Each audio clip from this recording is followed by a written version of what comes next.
Chers et chers camarades, à mon tour, je vous souhaite à toutes et tous, délégués de vos syndicats, la bienvenue à ce 25e Congrès confédéral.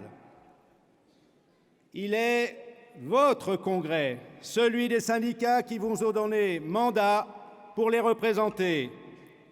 Durant ces 5 jours, vous aurez à débattre du rapport d'activité de la Confédération, à faire connaître vos critiques, vos approbations, vos commentaires, en fonction de vos expériences respectives. Puis viendra le temps de définir, dans le cadre des résolutions, la politique syndicale revendicative pour le mandat à venir.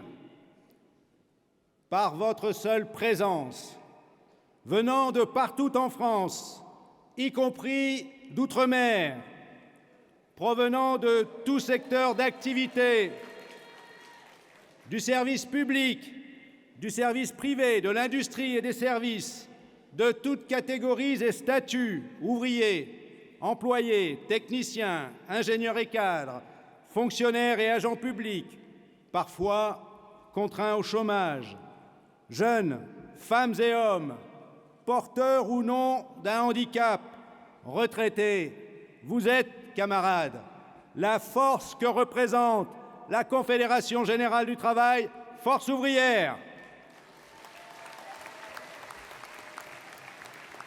Vous allez démontrer à la face de tous qu'il faut compter et qu'il faudra compter sur Force ouvrière, sur notre engagement collectif à œuvrer pour le progrès et la justice sociale. Avant d'entrer dans le vif du sujet, je veux en premier lieu remercier les camarades de l'Union départementale de la Seine-Maritime, ceux aussi de la Confédération ainsi que ses salariés, qu'ils soient présents ici ou qui, depuis le siège de la Confédération, préparent depuis de longs mois et suivent cet événement important dans la vie de notre organisation. Je salue tous nos invités, les invités internationaux, ainsi que les camarades anciens membres du Bureau confédéral, de fédération et union départementale. Un remerciement particulier à la mairie de Rouen et au conseil régional qui nous ont aidés dans l'organisation matérielle de ce congrès. Tenir congrès ici, dans cette région, dans cette ville de Rouen, a valeur de symbole. Il est celui, en effet, du salut à une ville d'industrie, d'échange et de commerce avec son port, de services, mais aussi de salut à sa population, aux travailleuses et travailleurs qui ont été frappés par un grave accident industriel.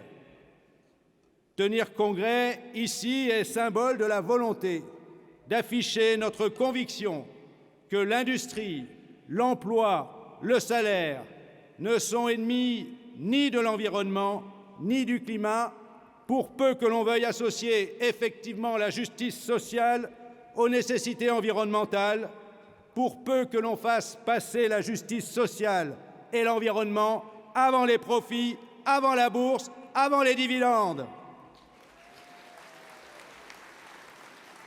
Mes chers camarades, nous devons rendre hommage à celles et ceux qui ont œuvré à la Confédération et qui, malheureusement, nous ont quittés.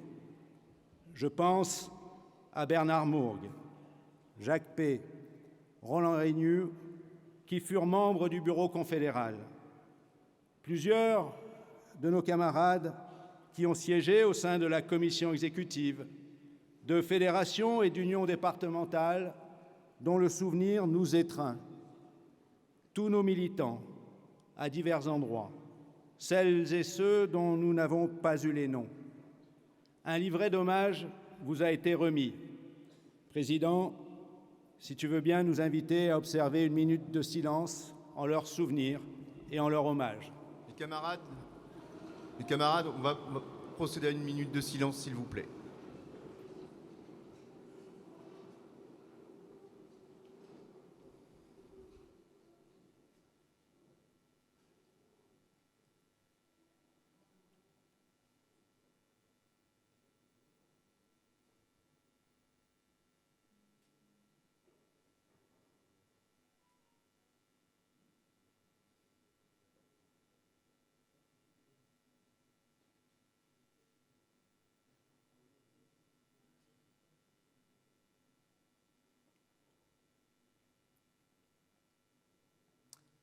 Merci mes camarades.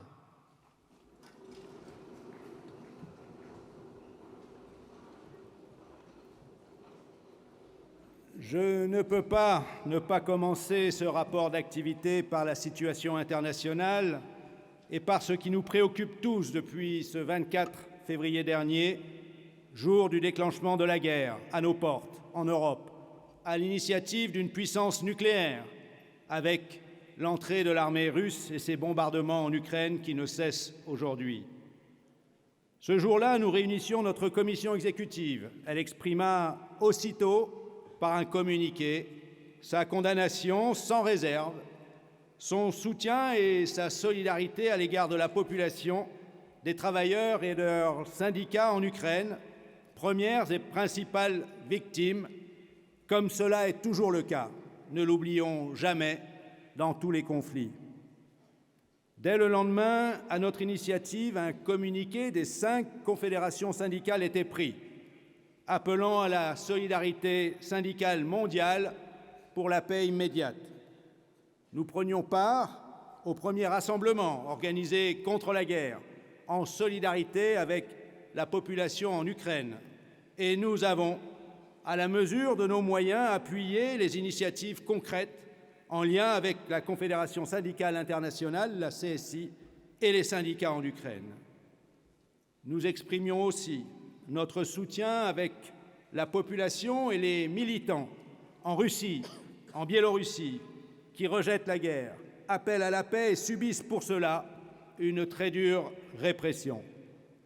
Cette tragédie que nous croyions, que nous espérions ne plus avoir à connaître en Europe, nous a conduits à rappeler le slogan du Front populaire de 1936, repris par la Confédération internationale des syndicats libres à sa fondation, dont FO était en 1949, pour le pain, pour la paix, pour la liberté, à rappeler l'attendu fondateur de l'Organisation internationale du travail en 1919, affirmant qu'une paix universelle et durable ne peut être fondée que sur la justice sociale.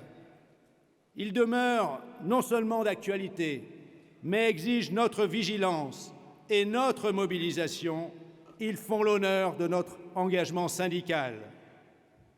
Notre confédération, de toute son histoire, est pleinement partie prenante du mouvement syndical international. Au cours de ces 4 années, nous avons poursuivi notre engagement au sein de ses principales structures, la Confédération syndicale internationale, la CSI, le Conseil syndical de l'OCDE, ou appelé TUAC, son acronyme anglais, et la Confédération européenne des syndicats, la CES. Elles sont ici représentées et nous adresserons leur salut. Votre secrétaire général conduisait la délégation FO à l'occasion de leurs congrès respectifs en décembre 2018 pour la CSI et en mai 2019 pour la CES. Nous avons particulièrement veillé à exprimer notre solidarité avec les travailleurs et les syndicats confrontés à la mise en cause de leur liberté et de leur indépendance, à l'absence ou à la mise en cause de la démocratie et des droits fondamentaux des hommes, et parce qu'elles en sont plus souvent encore démunies, des femmes. Cela est le cas à Hong Kong, en Birmanie, en Biélorussie, au Kazakhstan, en Afghanistan. Je tiens en particulier aujourd'hui à saluer la présence de camarades de l'Union nationale des travailleurs et des salariés d'Afghanistan.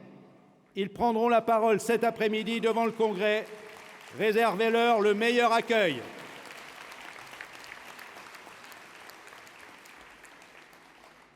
Nous sommes partie prenante des délégations syndicales en marge des réunions gouvernementales du G20 et du G7 afin d'y porter la voix des syndicats et des travailleurs. Notre investissement de toujours est poursuivi au sein de l'OIT, l'Organisation internationale du travail, dont nous avons commémoré le centenaire en 2019, nous rappelant qu'un de ses émérites fondateurs fut Léon Jouot. Votre secrétaire général a assumé le mandat de porte-parole des travailleurs et vice-président à ce titre du Comité de la liberté syndicale de l'OIT. Ce mandat m'a été confié et renouvelé à plusieurs reprises depuis 2009 jusqu'en juin 2021, parce que la CSI et le groupe des travailleurs de l'OIT comptaient sur moi pour défendre le système de contrôle de l'application des normes et le droit de grève, mis en cause par les employeurs et certains gouvernements depuis 2012. Nous travaillons à la réalisation de plusieurs événements consacrés à l'engagement de Léon Jouot au niveau international et au sein de l'OIT. Nous avons en tête une pièce de théâtre après celle qui a été consacrée à Albert Thomas, qui fut le premier directeur général du Bureau international du travail de l'OIT, pièce qui avait été jouée à Paris en février 2020 avec notre appui. Nous projetons aussi un travail d'étude et de recherche avec l'IRES, l'Institut de recherche économique et sociale, sur son action à l'OIT, sur l'action de Léon Jouot à l'OIT. À propos de l'IRES, il est un outil précieux.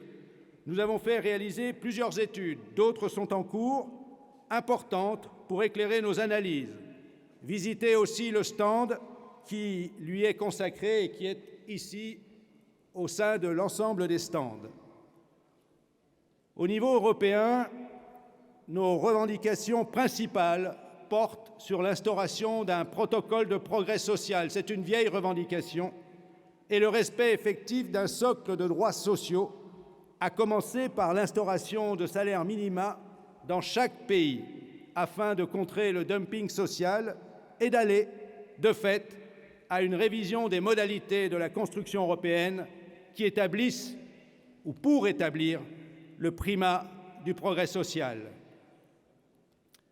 Chers camarades, la situation internationale et européenne, que ce soit sur le plan politique ou économique et social, est inquiétante et devient de plus en plus incertaine.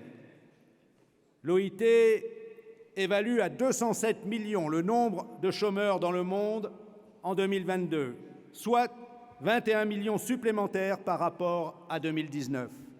30 millions d'adultes sans travail rémunéré sont tombés en 2020 dans l'extrême pauvreté.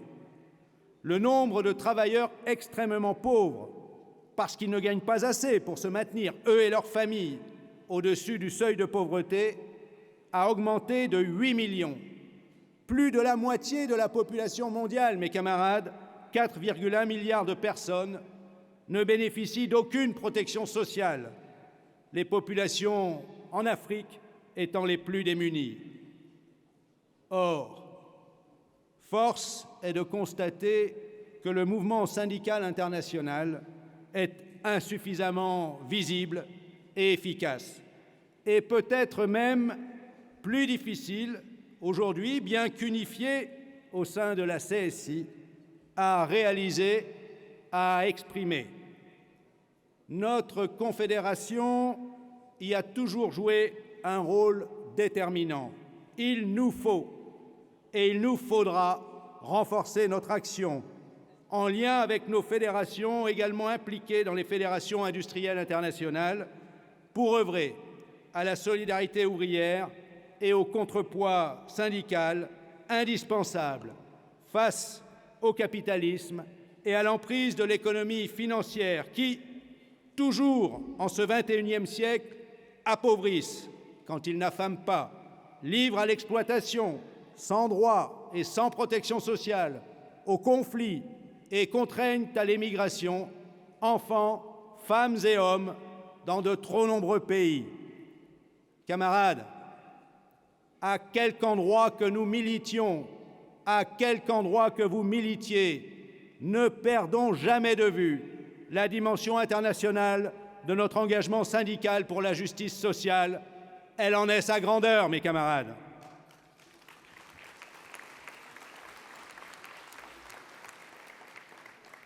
Je me dois de vous dire et vous assurer que nous sommes, depuis plusieurs semaines, entièrement mobilisés pour que soient au plus vite libérés nos deux camarades, Cécile Collère et Jacques Paris, que beaucoup d'entre vous connaissent, qui, alors qu'ils visitaient l'Iran à titre privé à l'occasion de leur congé, ont été totalement injustement arrêtés.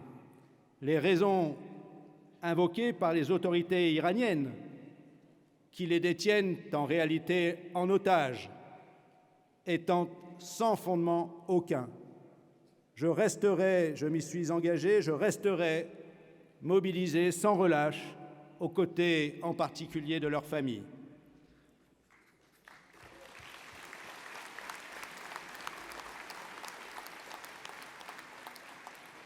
J'en viens à la situation nationale. Tout au long du mandat qui s'achève, depuis le congrès d'avril 2018, la Confédération générale du travail Force ouvrière a dû faire face à une politique poursuivant et accentuant la remise en cause du modèle social bâti depuis la fin de la Seconde Guerre mondiale sous l'égide du Conseil national de la Résistance et auquel notre Confédération est non seulement attachée, mais est identifiée, tant elle a contribué à le faire évoluer et progresser. Ces 4 années ont aussi été marquées par des circonstances particulières, inattendues, nul n'était préparé, circonstances qui ont affecté l'ensemble de la population, ainsi que l'exercice des libertés individuelles et collectives et, de fait, l'action syndicale. Succession d'états d'urgence et mesures d'exception face aux actes terroristes et à la pandémie de Covid-19. Surgissement via Internet et les réseaux sociaux de médias d'expression sans régulation et surgissement de modes de contestation et manifestation hors du champ politique ou syndical. Affaissement de l'adhésion et du crédit accordé aux partis politiques historiques qui alternaient au gouvernement au profit de mouvements souvent personnifiés. Contournement de la démocratie parlementaire et représentative. La Confédération elle-même a été confrontée au risque d'une déstabilisation qui nous a conduits à devoir élire un secrétaire général en novembre 2018, à peine 6 mois après la tenue de son congrès et la démission de celui qui venait d'être élu. Nous nous sommes efforcés de faire face sur le terrain de l'action syndicale indépendante. Nous avons fait en sorte de nous déterminer par nous-mêmes sur les sujets de notre compétence.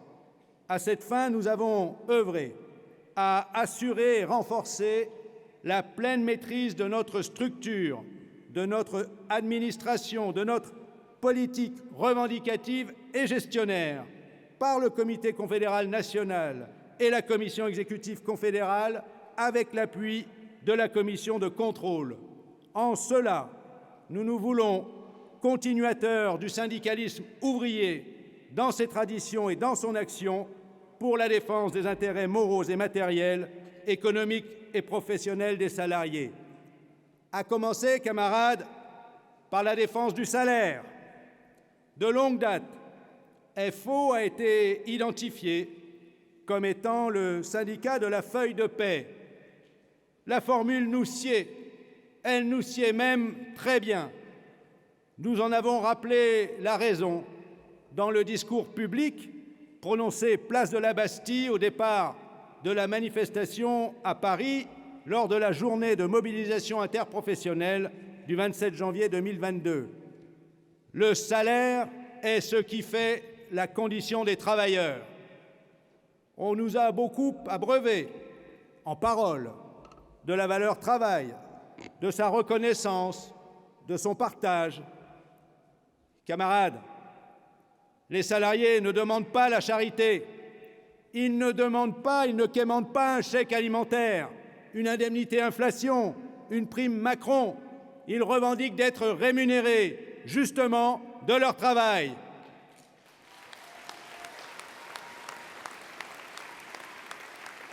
Parce que la reconnaissance effective, le partage de la valeur travail, c'est le salaire. parce que le salaire doit permettre à tout un chacun de vivre dignement de son travail. Nous le savons, dans le système capitaliste, le salaire se heurte au profit recherché par le propriétaire du capital. Pour lui, le travail est un coût, le coût du travail que nous opposent les gouvernements et les employeurs au nom de la compétitivité. Or, le propriétaire du capital est de moins en moins le patron, celui que l'on connaît, avec qui on peut aller discuter, négocier directement, même si parfois c'est âpre. De plus en plus, ce sont les détenteurs du capital financier, anonymes, qui circulent d'un placement boursier à un autre, le plus souvent sans rencontrer de contrôle, d'impôts ou de taxation, déconnectés de l'économie réelle et qui imposent les restructurations, les délocalisations, afin de maximiser la rentabilité actionnariale. Et nous, syndicalistes, le savons. Le salaire, comme contrepartie du travail, ne résulte pas d'un simple calcul économique d'experts économistes qui, au demeurant, le trouvent souvent trop cher. Le salaire dépend de la capacité du travailleur à faire valoir sa juste rémunération. Il est le produit du rapport social dans l'entreprise, dans la branche, face aux employeurs, mais dans ce rapport, il affronte en dernier ressort le capital financier. Là est la raison du syndicalisme, de son caractère de classe. Sa raison, notre raison, est d'établir le rapport de force pour accroître la part de richesse revenant au travail, la part de richesse consacrée au bien-être quotidien des travailleurs et la part de richesse affectée à la protection de chacun face aux aléas de la vie, santé, chômage, accident du travail, la part de richesse affectée à la possibilité de se former, de se loger et au droit à la retraite. C'est cela le salaire dans son entièreté, le salaire direct complété du salaire différé qui finance la protection sociale collective.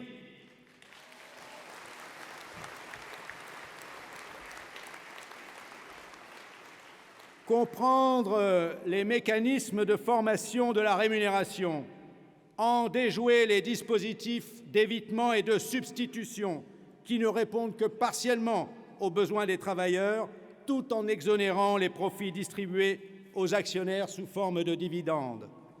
Comprendre et déjouer aussi les dispositifs d'affaiblissement de la négociation collective, comme l'individualisation des rémunérations, comme l'inversion de la hiérarchie des normes au détriment des garanties collectives de branche, comme les processus de sous-traitance en cascade et d'externalisation. Comprendre et expliquer, apporter cette connaissance et cette compréhension aux salariés, là est le premier rôle que s'assigne la Confédération générale du travail Force ouvrière. Œuvrer à combler ce manque pour l'ouvrier que soulignait Fernand Pelloutier, celui de la science de son malheur. Là est la parole de FO, là est son œuvre formatrice, là est son œuvre émancipatrice.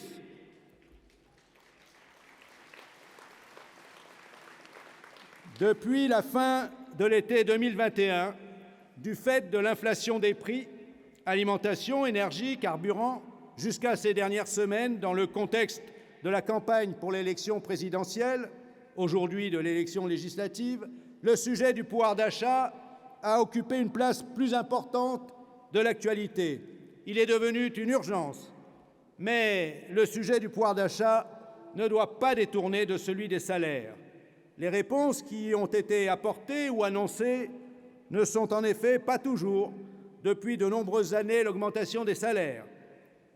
Nous n'avons pas attendu ces dernières semaines, ni les mobilisations interprofessionnelles avec appel à la grève les plus récentes, le 5 octobre et le 27 janvier dernier, pour le dire.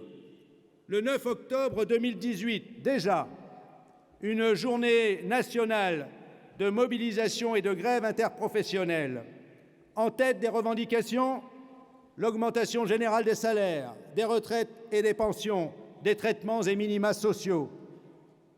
Nous n'avons pas été écoutés, ni du gouvernement, ni du patronat. En quelques jours et quelques semaines plus tard, face à l'augmentation des prix des carburants notamment, allait se déclencher le mouvement des Gilets jaunes. Nous avons alors mis en avant notre revendication d'une réponse immédiate par la généralisation d'une prime transport pour celles et ceux n'ayant d'autre choix que d'utiliser leur véhicule pour aller travailler. Nous l'avons d'ailleurs rappelé cet automne quand les prix du carburant sont repartis à la hausse.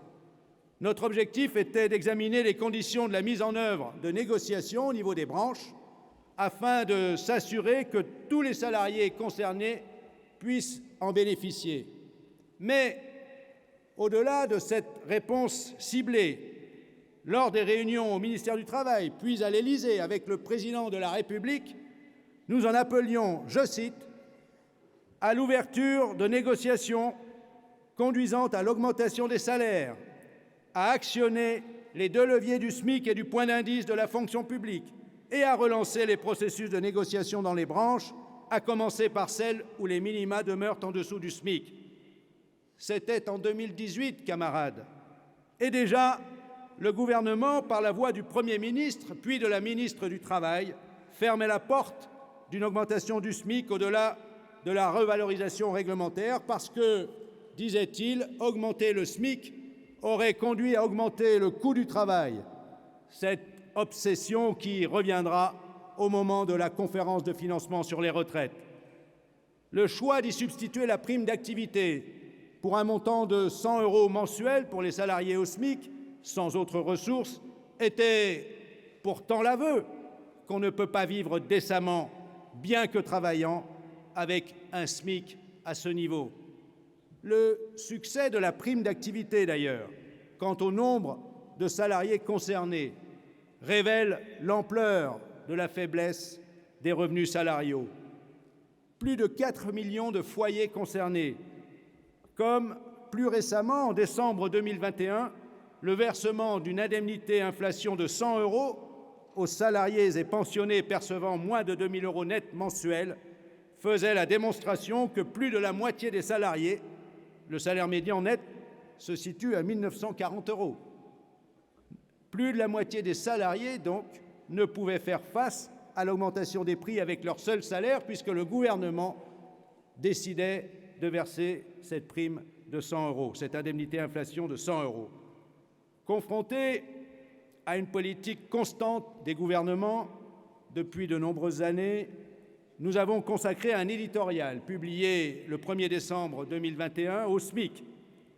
Nous y contestions que les gouvernements se réfugient systématiquement derrière l'avis d'un groupe d'experts sur le SMIC qui, en 12 années d'existence, a toujours prôné l'absence de coup de pouce. Je les ai publiquement appelés, les 10 experts, à compléter leur expertise par un stage en immersion d'1 année au seul SMIC. On verra alors s'ils estiment toujours que le SMIC est trop cher.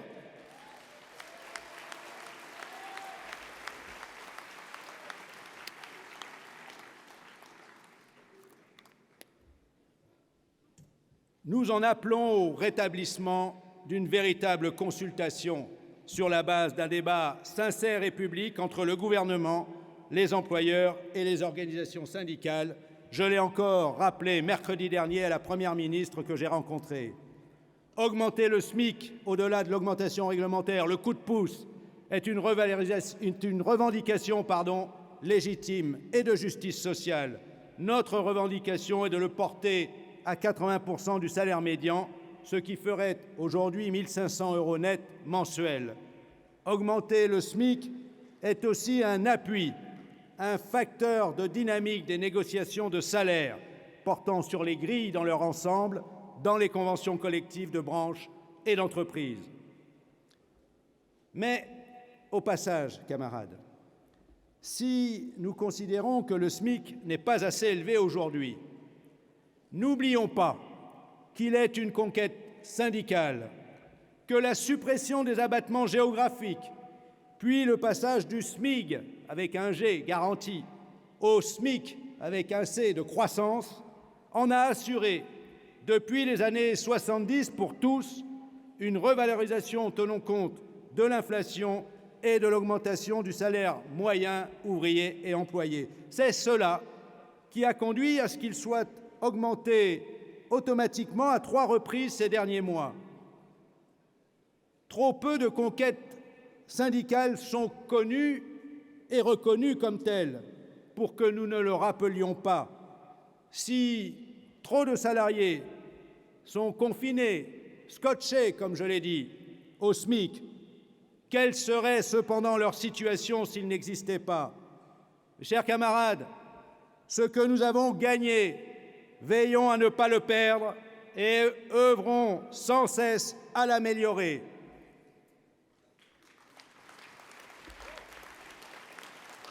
Notre mobilisation a été constante. Au niveau national interprofessionnel, la Confédération a pris part, en étant aussi à l'initiative, à plusieurs mobilisations portant sur la question des salaires. Ce fut le cas en janvier 2019. Nous nous étions adressés aux 4 autres confédérations. Cela a conduit à un appel à la grève et à manifestation le 19 mars 2019, auxquels se sont associés, outre les confédérations, la nôtre et CGT, la FSU, Solidaire, l'UNEF et certains syndicats lycéens. Nous, FO, avions pris soin d'établir un cahier revendicatif détaillé, adressé au gouvernement et au patronat et présenté publiquement lors d'une conférence de presse. Plus récemment, à la suite de notre CCN réunie les 27 et 28 mai 2021, nous avons enclenché une mobilisation centrée sur le slogan de Force ouvrière « Un vrai travail, un vrai salaire », qui a donné lieu à une journée de grève et manifestation le 5 octobre 2021, mobilisation qui a été renouvelée le 27 janvier 2022. Dans le même temps, de nombreuses mobilisations et négociations se déroulaient dans les branches et entreprises, auxquelles la Confédération a apporté son soutien, intervenant publiquement et auprès des pouvoirs publics en leur appui. Si la pandémie a mis en avant des préoccupations des salariés et de nos syndicats, la préservation de la santé et de l'emploi, FO n'a pas pour autant baissé la garde sur les salaires. Nous avons, d'une part, défendu le maintien du niveau d'indemnisation des salariés en activité partielle, le chômage partiel, et d'autre part, contesté que ce niveau d'indemnisation ne soit pas porté à 100% quand les entreprises étaient, elles, indemnisées à 100%. Le déploiement massif des aides publiques aux entreprises, le quoi qu'il en coûte, face à l'arrêt et au ralentissement de pans entiers de l'économie, a mis en exergue la revendication portée par FO d'une mise sous condition de ces aides et de leur contrôle assorti de sanctions. Cette revendication, et nos fédérations ou syndicats l'ont parfois obtenue, est que toute aide publique, à tout le moins, interdise les licenciements. La crise sanitaire liée à la pandémie a mis en évidence la faiblesse des rémunérations du secteur de la santé. À force de mobilisation, a été ouverte ce qui a été appelé la négociation du Ségur. La Confédération a appuyé sa fédération des services publics et de santé et celle de l'action sociale dans les mobilisations comme dans les négociations. Et il a fallu être vigilant jusqu'au dernier moment. FO a ainsi réussi à imposer sa revendication d'une revalorisation socle pour tous, les 183 € nets mensuels. Et je peux l'affirmer, envers et contre les pressions qui nous furent exercées jusqu'à moi, venant à la fois et de manière synchronisée du Premier ministre et du secrétaire général de la CFDT. Il fallut mobiliser et tenir pour obtenir que les 183 € soient étendus à d'autres secteurs du social et du médico-social. Tout n'est pas encore gagné. Dès 2019, avant que la pandémie n'arrive, nous avions lancé une campagne avec les fédérations concernées pour ce que nous appelions la reconsidération et la revalorisation d'ensemble des emplois de service à la personne. FO a élargi cette campagne aux emplois dits de la deuxième ligne ou essentiels, eux aussi mis en évidence dans le contexte de la crise sanitaire, très souvent confinés au bas salaire, souvent à temps partiel ou en contrat précaire, et souvent occupés par des femmes. Si, là encore, on a entendu quelques messages de reconnaissance, la plupart des salariés concernés attendent toujours. La Confédération n'a eu pourtant de cesse d'en appeler à ce que la revalorisation d'ensemble de ces emplois soit placée au cœur du plan de relance qui avait été annoncé par le gouvernement. Chers camarades, si le salaire est effectivement le produit du rapport social, non seulement il nous faut élargir le rapport de force en notre faveur pour négocier dans les meilleures conditions, mais il nous faut aujourd'hui nous mobiliser pour libérer, je dis bien libérer, la négociation collective et lui redonner sa pleine place. C'est pourquoi nous avons mis en avant les effets pervers des dispositifs se substituant aux augmentations du SMIC et aux augmentations de salaire dans le cadre des négociations de branche et d'entreprise. Ces effets pervers sont d'une part les effets de seuil, quand le bénéfice d'une aide au pouvoir d'achat, comme la prime d'activité, l'indemnité inflation, le chèque énergie, quand le bénéfice de cette aide est soumis à un niveau de revenu. Ceux qui se situent à peine au-dessus ne la perçoivent pas, cette aide, et ne voient pas pour autant leur salaire augmenter. D'autres qui ont vu une revalorisation de salaire ont vu malheureusement cette revalorisation effacée parce que, passant au-dessus du seuil, annulant le bénéfice de l'aide au pouvoir d'achat dont ils bénéficiaient. S'y ajoutent les effets des diverses exonérations sociales et fiscales, dont la réduction générale des cotisations patronales, ex-réduction Fillon, plus la transformation du CICE, le crédit impôt compétitivité emploi, en exonération supplémentaire. Et voilà maintenant la prime pouvoir d'achat, encore appelée prime Macron, mais ce n'est pas lui qui la paie. En réalité, c'est nous qui la payons, car elle est, elle aussi, exonérée de cotisations sociales.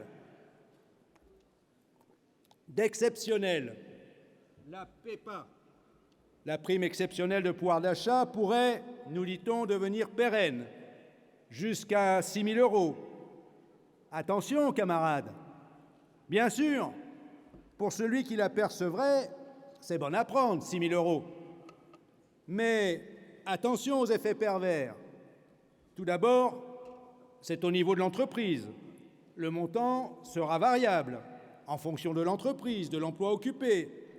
Elle sera sans doute plus faible dans les plus petites entreprises quand elle sera versée. On n'est plus dans le salaire, mes camarades. A fortiori, à de tels niveaux, elle se substituerait à l'augmentation pérenne des grilles de salaire. Attention, mes camarades, on s'écarte du principe essentiel, à travail égal, salaire égal. On s'écarte des grilles de salaire liées aux qualifications, à l'ancienneté. Vous y êtes toutes et tous confrontés dans les branches et entreprises.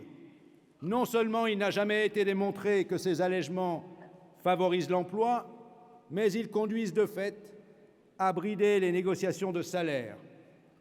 Les employeurs freinent la négociation pour ne pas passer au-dessus du plafond de ces exonérations ce qui aboutit, vous le savez très bien, au tassement des salaires dans les bas de grille.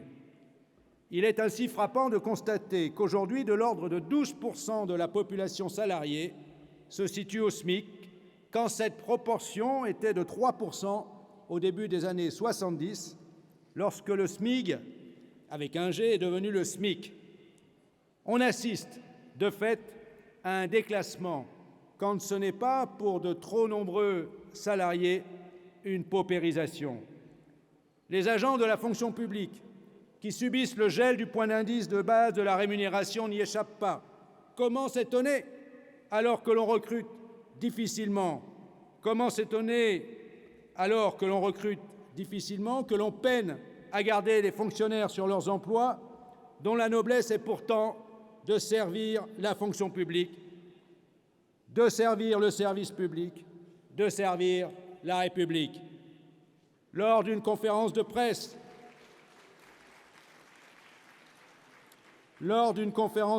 nationale qui présentait les travaux du Comité confédéral national réuni les 2 et 3 novembre 2021, en perspective de ce congrès confédéral, nous en appelions à une mise à plat de tous ces dispositifs qui sont autant de trappes à bas salaire, vous connaissez la formule.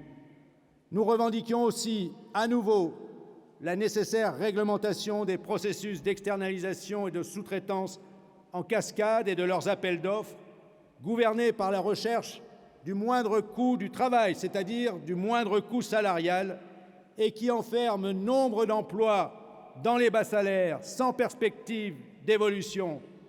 C'est une forme moderne de taylorisme. Nous en appelons aussi à libérer la négociation collective de l'inversion de la hiérarchie des normes et de la mise en cause du principe de faveur résultant de la loi Travail de 2016 et des ordonnances de 2017.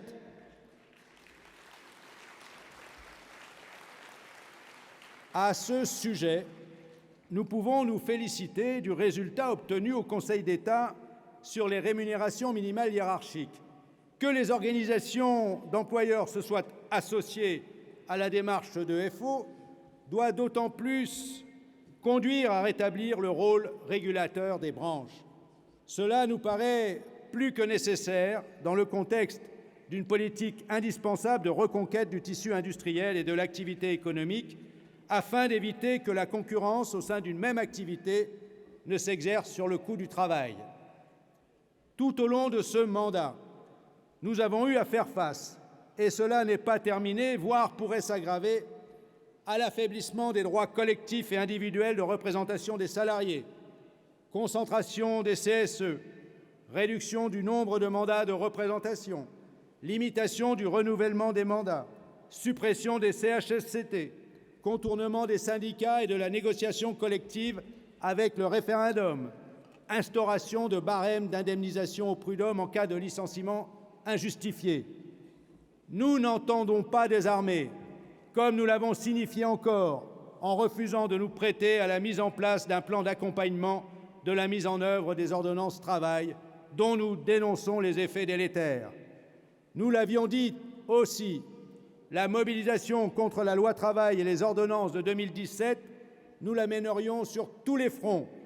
Le résultat récent de la plainte que nous avions portée à l'OIT, en application de la Convention 158 sur la protection des travailleurs en cas de licenciement, doit nous permettre de redonner la possibilité d'un véritable contrôle judiciaire sur le caractère de cause réelle et sérieuse du licenciement, y compris à l'issue d'un refus du salarié de la modification de son contrat suite à la signature d'un accord de performance collective, les trop célèbres APC, et nous n'avons pas dit notre dernier mot, je vous le maintiens, contre le barème.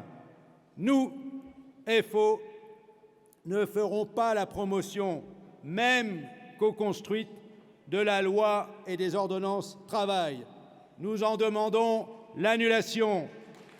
Nous ne sommes pas des co-constructeurs. Nous sommes un syndicat revendicatif, exigeant dans la négociation, contestant quand il le faut, mobilisant quand il le faut.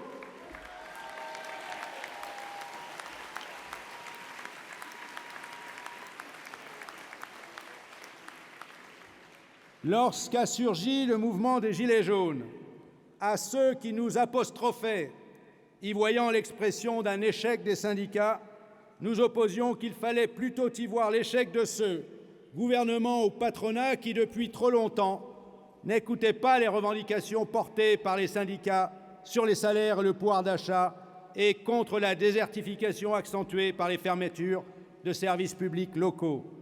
Encore récemment, il a fallu que survienne la crise sanitaire et ensuite une enquête journalistique sur un groupe privé d'établissements pour personnes âgées pour révéler la situation de l'hôpital et des EHPAD, quand nos syndicats, notre fédération, alertaient pourtant de longue date, y compris à force de mobilisation, sur le manque criant d'effectifs et de moyens. La réponse du pouvoir au mouvement des Gilets jaunes ou sur le sujet du climat et de l'environnement a pris la forme de diverses initiatives, nourrissant la confusion des rôles respectifs des uns et des autres, syndicats, partis politiques, associations. Nous nous sommes alors gardés de toute tentative ou forme d'instrumentalisation ou d'association qui mettrait en cause l'indépendance de la Confédération générale du travail Force ouvrière. Nous avons en particulier récusé l'appellation de corps intermédiaires, très souvent utilisée, corps intermédiaire qui aurait pour rôle d'arbitrer ou d'être associé à l'arbitrage du conflit d'intérêts entre ceux des salariés, les intérêts des salariés, et ceux des employeurs et pouvoirs publics, entre les intérêts du capital et ceux du travail. Mes chers camarades, nous ne sommes pas un corps intermédiaire parce que nous ne sommes pas étrangers ou extérieurs aux salariés. Notre conception fondamentale du syndicat est celle de son caractère d'organisation de classe, de la classe ouvrière et de son indépendance.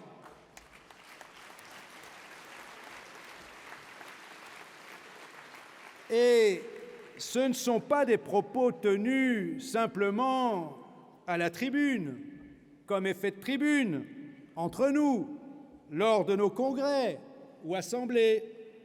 Lors d'une réunion à l'Élysée le 10 décembre 2018, nous étions en plein mouvement des Gilets jaunes, qui associait les interlocuteurs sociaux et les représentants des collectivités territoriales et les trois assemblées, Assemblée nationale, Sénat et CESE, le Conseil économique, social et environnemental.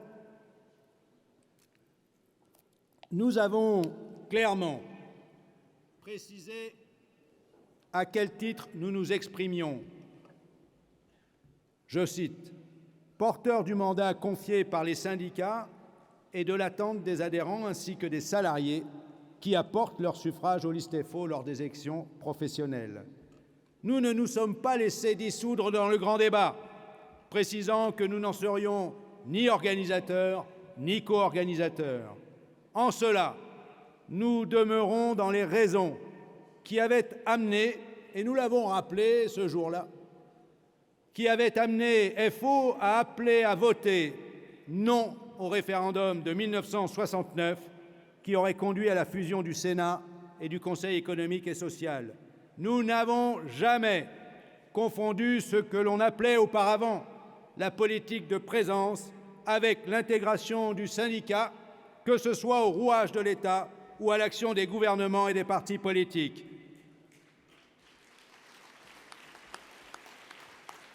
Pour FO, le débat, c'est celui d'un dialogue social effectif, sur un pied d'égalité, fondé sur l'information et la consultation et non à sens unique. Ce n'est pas un semblant de concertation qui n'a d'autre fin que de servir de caution ou d'associer le syndicat à une décision prise par avance. Nous l'avons encore, ces derniers temps, réaffirmé clairement face au projet du recul de l'âge de la retraite porté par le Président de la République. La question de notre participation ou non à telle ou telle concertation est d'ailleurs revenue à plusieurs reprises. C'est légitime. Cela a été le cas sur les retraites et sous une autre forme avec la crise sanitaire. Nous avons su éviter d'en faire une position dogmatique, parce que nous avons su éviter le double piège, celui de la chaise vide ou celui de l'accompagnement.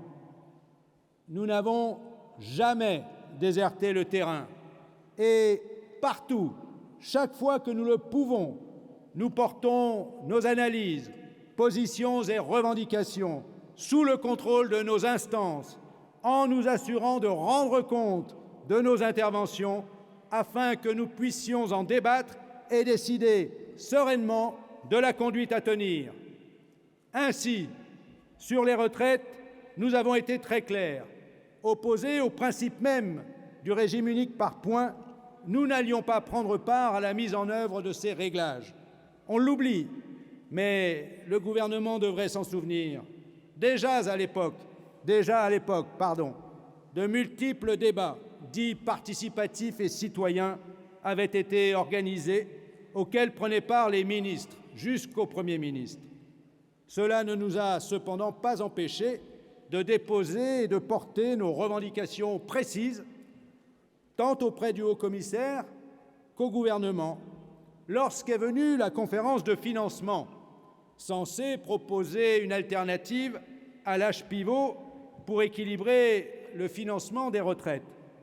Nous avons refusé que l'on nous impose un cadre contraint, nous interdisant de négocier ce célèbre coût du travail, alors que c'est l'essence même du syndicat de négocier la rémunération du travail.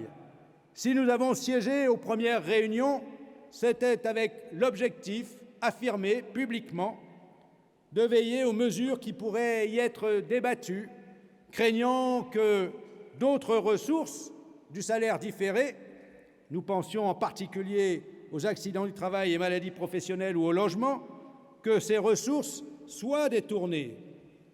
Lorsqu'à l'évidence, l'impasse annoncée s'est confirmée, souvenez-vous, nous en sommes sortis et nous avons pris l'initiative alors de nous adresser aux organisations patronales et aux confédérations syndicales afin de pouvoir en échanger librement, hors de la tutelle de l'État.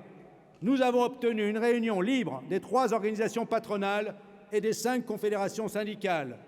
Elle s'est tenue le 19 mars 2020 dans les locaux de la Confédération. Elle s'est tenue aussi dans un autre contexte.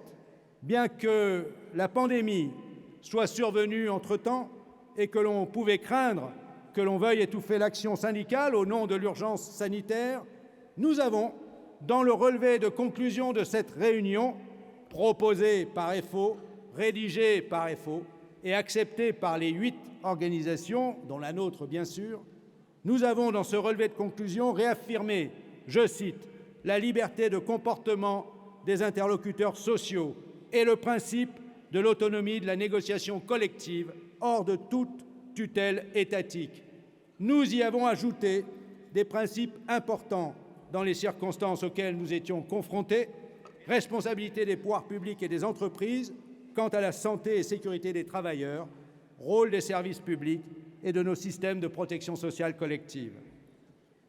Quelque temps plus tard, indiquant lors d'une réunion à l'Élysée que nous ne nous reconnaissions pas dans la formule d'union sacrée utilisée par le président de la République qui déclarait la guerre au Covid, nous avons mis en échec le projet d'une charte ou d'un pacte d'engagement commun. Les pressions étaient pourtant fortes. La CFDT avait obtenu la veille, avec la CFTC, l'UNSA, la CGC, ainsi que les 3 organisations d'employeurs et la FNSEA, une déclaration commune adressée en ce sens au président de la République. Nous l'avons fait échouer. Dès les premiers contacts avec le nouveau Premier ministre, nommé en juillet 2020, qui à son tour parlait de pacte social, nous avons prévenu que nous ne changerions pas de position, étant décidés à préserver à la fois l'indépendance du syndicat et la pratique contractuelle fondée sur la liberté de négociation collective. Nous avons su maintenir notre attitude syndicale tout au long de la crise sanitaire, que ce soit dans le cadre de l'agenda social ou du pacte ou du plan de relance devenu France 2030. sur ce qu'on appelle, c'est un terme très à la mode maintenant, la gouvernance d'une manière générale. Nous ne serons partisans jamais de la cogestion. On ne peut pas être gouvernant et gouverné. La formule n'est pas de moi, elle était la réponse d'André Bergeron à l'association Capital Travail portée par le général de Gaulle.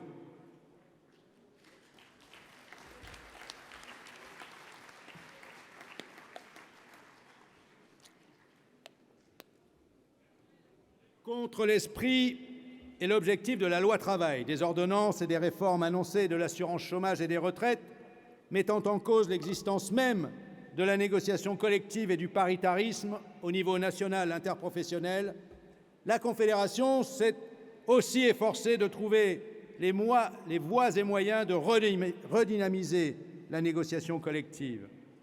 Nous sommes ainsi parvenus à négocier l'accord national interprofessionnel du 28 février 2020 pour les cadres, celui du 26 novembre 2020 sur le télétravail et celui du 10 décembre 2020 sur la santé au travail.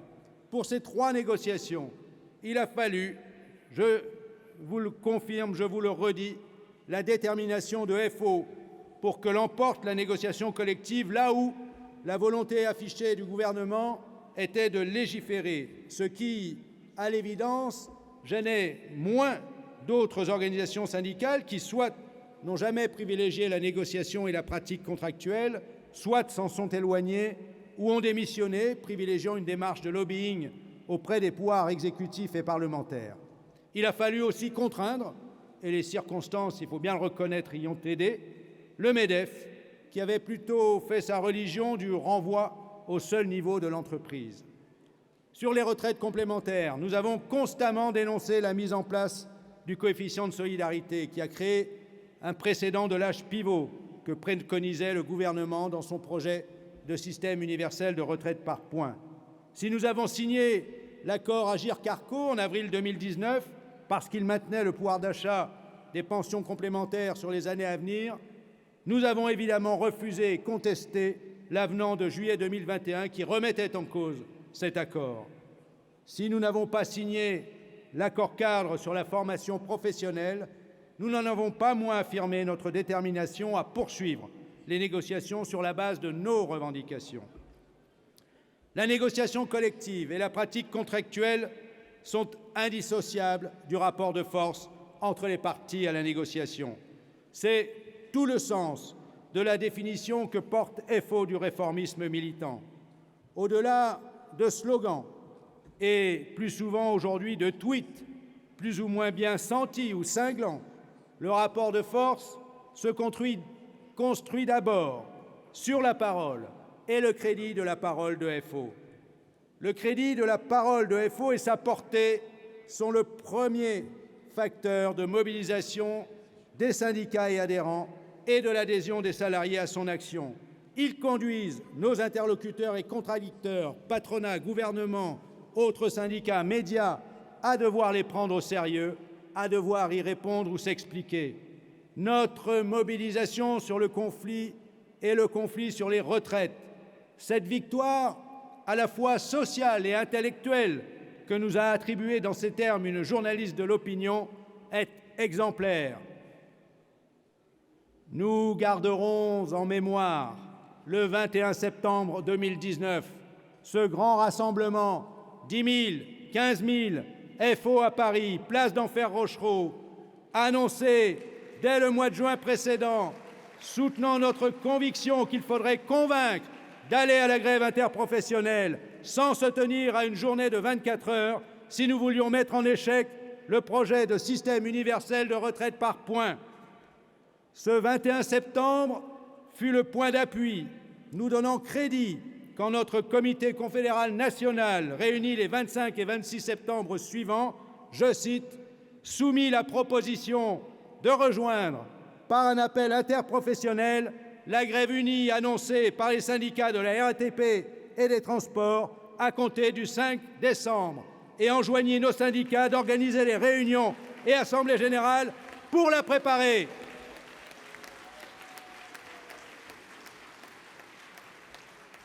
Le crédit de force ouvrière fut tout au long de ce conflit double.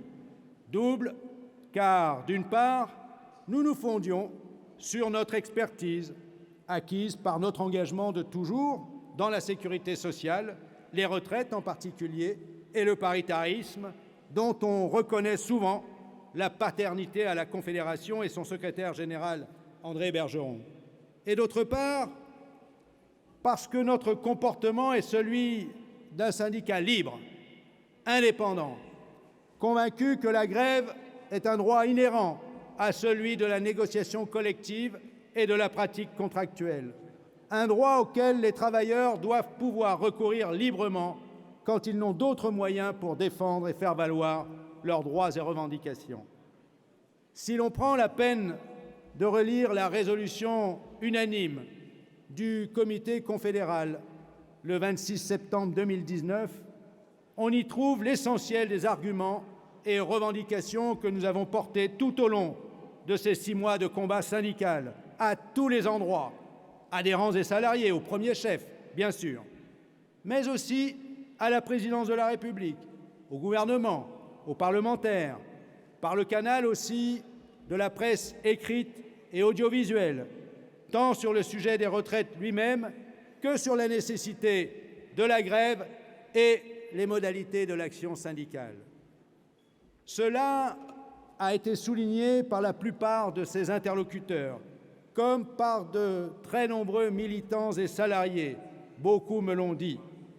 FO est sans conteste l'organisation syndicale qui est apparue comme maîtrisant son sujet, faisant autorité, capable de donner la réplique au gouvernement et à sa majorité sur les moindres aspects sans jamais être contredite. Certaines de nos interventions, en particulier lors de débats publics avec les principaux ministres et parlementaires concernés, ont retenu l'attention très largement, ont fait le buzz, comme on dit. Mes chers camarades, en 40 années bientôt de militantisme, je n'ai pas le souvenir que nous ayons œuvré, comme nous l'avons fait, à réussir une mobilisation prenant la forme d'une grève interprofessionnelle effective.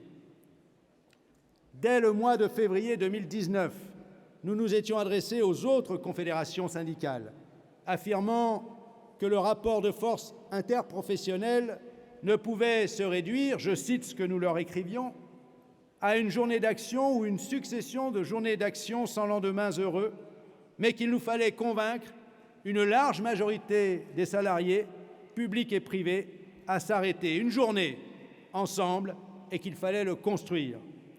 Dès le mois d'août suivant, FO annonçait publiquement, en titre d'une interview, que nous étions prêts à la grève interprofessionnelle sur le dossier des retraites.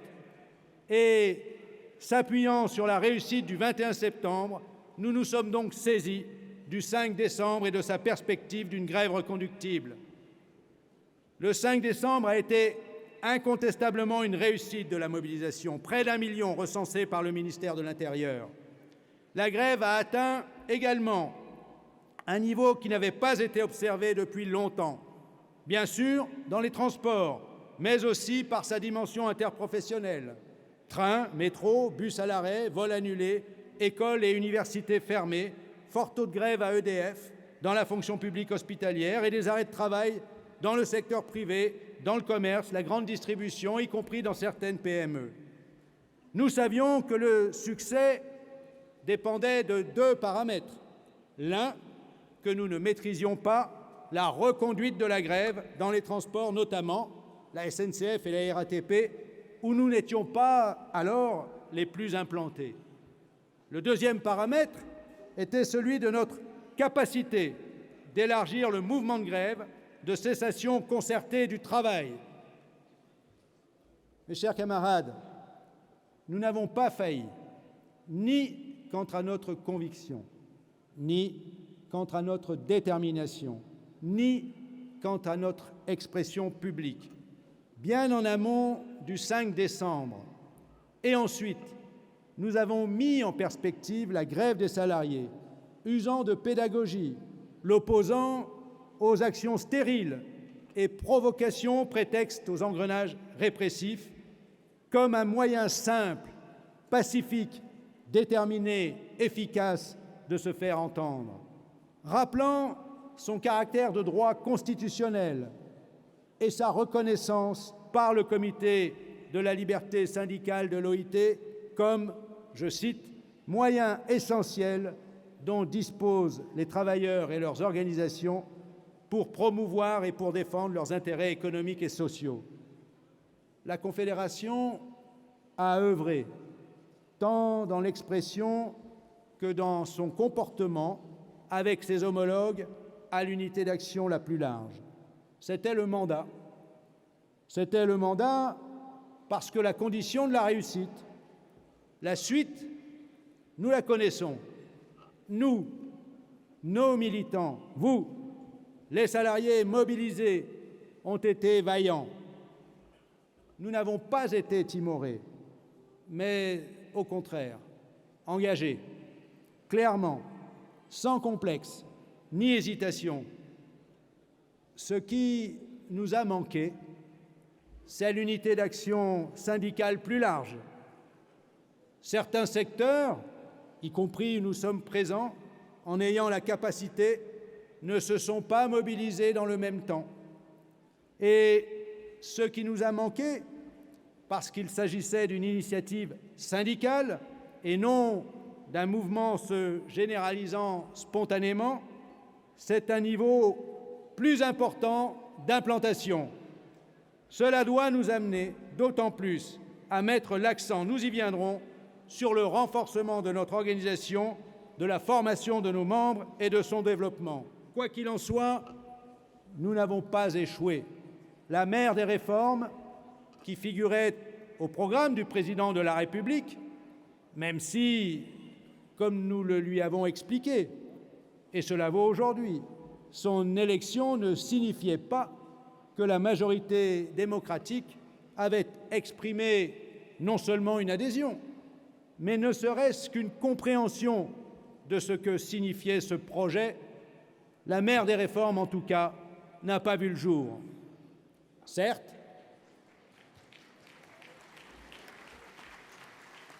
vous pouvez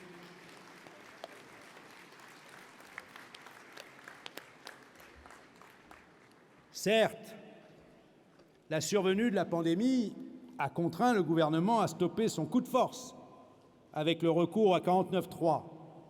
Mais nous avons aussi réussi, ne l'oubliez pas, à notre initiative, à faire que les cinq confédérations s'adressent formellement au gouvernement et au président de la République pour lui dire que nous nous opposions, les cinq confédérations, au retour de la réforme. Et nous avons encore tenu quand le président demandait, souvenez-vous aussi, trop d'informations chassent les informations précédentes, quand le président demandait en septembre 2021 au gouvernement de relancer la concertation.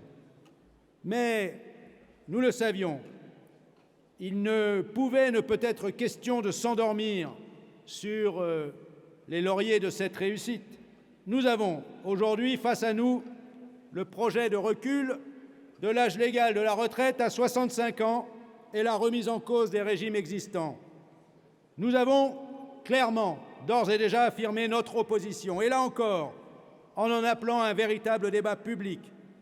Si nous sommes opposés, ce n'est pas par simple slogan, encore une fois. Nous avons des raisons, comme nous avions d'ailleurs énoncé précisément nos raisons de nous opposer au système universel par points.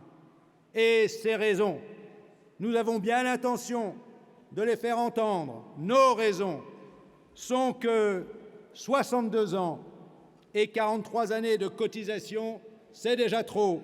Nos raisons sont que ce n'est pas aux salariés de payer le quoi qu'il en coûte. Nos raisons sont que ce qu'il faut avant tout, c'est assurer à tout un chacun un emploi de qualité et mieux rémunéré, de l'entrée dans la vie active au moment du départ à la retraite.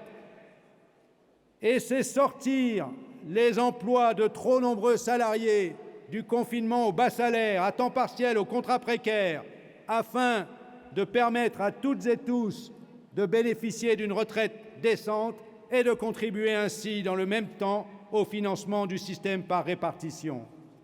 Mes chers camarades, si vous avez lu un peu la presse ces derniers temps, j'ai été interrogé par les journalistes. FO milite-t-elle toujours pour un retour à 60 ans, me demande-t-on. J'ai répondu que dans l'immédiat, le réel auquel nous sommes confrontés est celui d'un président qui vient d'être réélu et qui entend reculer l'âge à 65 ans.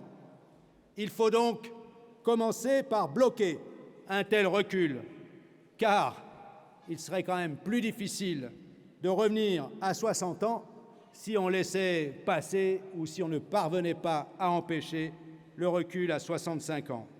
Nous pourrons alors examiner les conditions d'un retour à 60 ans. Cela reste une aspiration pour FO, je l'ai dit, lisez Le Monde d'hier, un idéal. Nous n'avons pas accepté le passage à 62 ans, ni les 43 années de cotisation.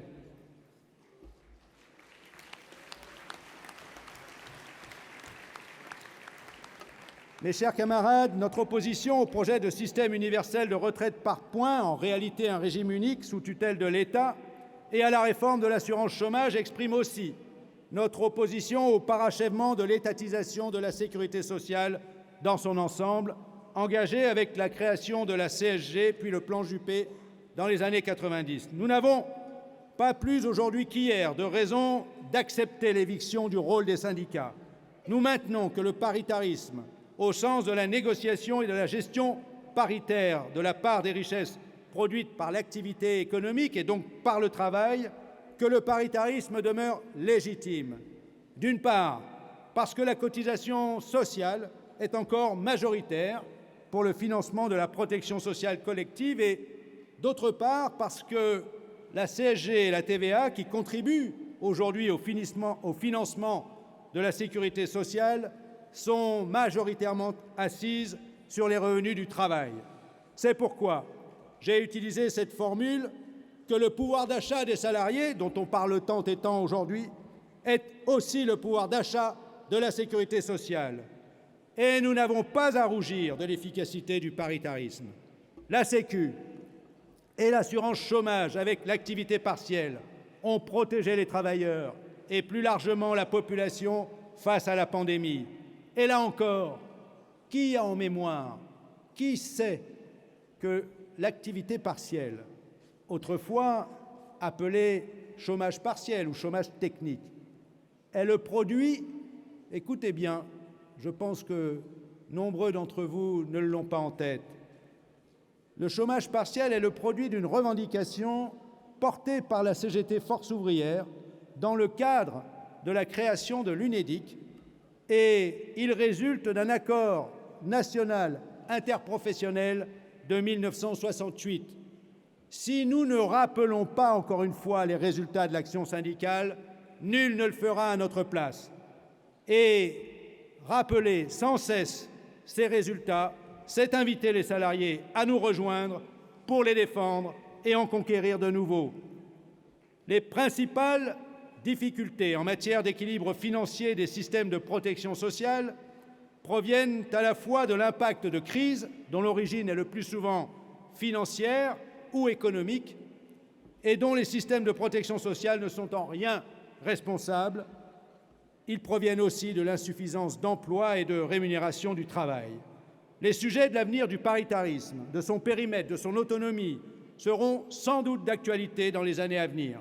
Il nous revient de porter la défense du rôle effectif de la négociation collective, de la pratique contractuelle, productrice de droits effectifs pour les salariés, au niveau national, interprofessionnel et de branche, ainsi que la place du paritarisme pour la gestion de la protection sociale collective solidaire dans toutes ses dimensions. C'est pourquoi la Confédération a maintenu son engagement dans les discussions et négociations y étant associées, dont celui ou celle de la modernisation du paritarisme ouvert entre le patronat et les confédérations syndicales ces derniers mois. Nous sommes parvenus à un accord comportant des avancées dans les règles d'organisation des négociations dans le cadre d'un agenda autonome et, surtout, dans le même temps, préservant nos positions de principe. Refus, premièrement, de toute référence à la loi de 2008. C'est FO qui a obtenu que l'on rejette dans ce cadre toute référence à la loi de 2008. La loi de 2008, on l'a réduit souvent à l'obligation de représentativité syndicale dans les entreprises. N'oubliez pas, mes camarades, que ceux qui ont signé la position commune en 2008 ont signé ou ont consacré la possibilité de déroger aux accords de branche au niveau de l'entreprise au prétexte de l'accord majoritaire, mes chers camarades. Et ça, nous l'avons constamment dénoncé et contesté. De la même façon, nous avons refusé ce qu'auraient voulu introduire certains membres du patronat, la CPME en particulier, toute forme de règles d'or budgétaires qui encadreraient la possibilité de négocier. Comme nous avons refusé tout cadrage gouvernemental de la négociation qui conduirait de fait à une colégislation. Comme nous avons refusé toute différenciation normative territoriale et comme nous avons obtenu la préservation de l'autonomie de désignation et de formation des représentants des confédérations syndicales en particulier.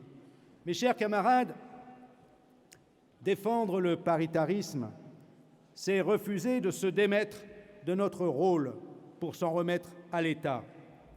À l'étatisme social, FO oppose de longue date la nécessité d'une clarification des responsabilités, des rôles et des financements entre ce qui relève de l'intérêt général et donc de l'État et ce qui doit relever de la solidarité ouvrière et du paritarisme organisé par la négociation collective et le contrat collectif, refusant de réduire le syndicat à un rôle de corps intermédiaire, subsidiaire ou sous tutelle de l'État.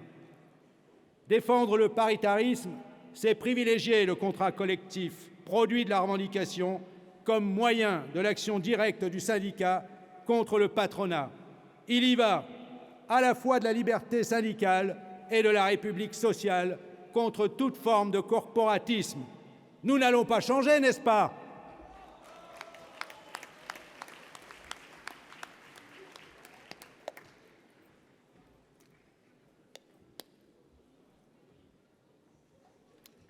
Au cours de la période récente, et notamment de ces 4 dernières années, la question des libertés individuelles et collectives a été posée dans le débat public.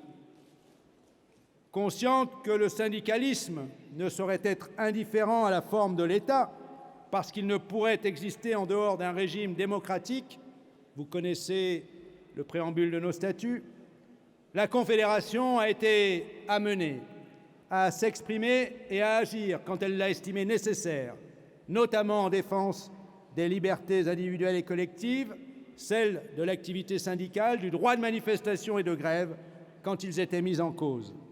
En premier lieu, nous nous sommes exprimés publiquement, sans ambiguïté aucune, pour condamner les attentats et assassinats terroristes dont ont été victimes des fonctionnaires, agents publics, des passants, parce qu'ils exerçaient leur mission ou pour les symboles républicains et de liberté qu'ils représentaient. Ce fut le cas du professeur Samuel Paty, parce qu'il instruisait des enfants à la liberté d'expression et à l'esprit critique. Ce fut le cas de 3 personnes à Nice, dont le seul tort fut de fréquenter une église. Et ce fut le cas d'une fonctionnaire administrative de la police nationale. Face à l'effet de sidération légitime que subit la population, face aux réactions exacerbées, pas toujours dénuées d'arrière-pensée électoraliste, et face aux mesures à caractère extraordinaire et d'urgence prises au nom de la sécurité, il nous revient en tant que confédération syndicale, d'être attentif à la protection de la démocratie et plus particulièrement des libertés et droits essentiels à l'action syndicale. Cela exige de nous, dans les mêmes conditions, de demeurer, en tant qu'organisation syndicale, en évitant les dévoiements en tous sens, clairs et intransigeants quant aux principes fondamentaux de la démocratie et de la République. La liberté d'expression, de critique et de caricature, et le rôle primordial de l'instruction publique obligatoire, l'égalité et la fraternité associées à l'unité et l'indivisibilité de la République, la laïcité fondée sur la loi de 1905 de séparation des Églises et de l'État, l'égalité entre les femmes et les hommes. Elle ne doit souffrir d'aucune forme de soumission et détournement, et elle exige d'être vigilant contre toute forme de violence, harcèlement et agression sexuelle. Comme nous avons rappelé notre condamnation constante de toute forme de racisme, d'antisémitisme et de xénophobie, de discrimination à l'égard notamment des travailleurs immigrés.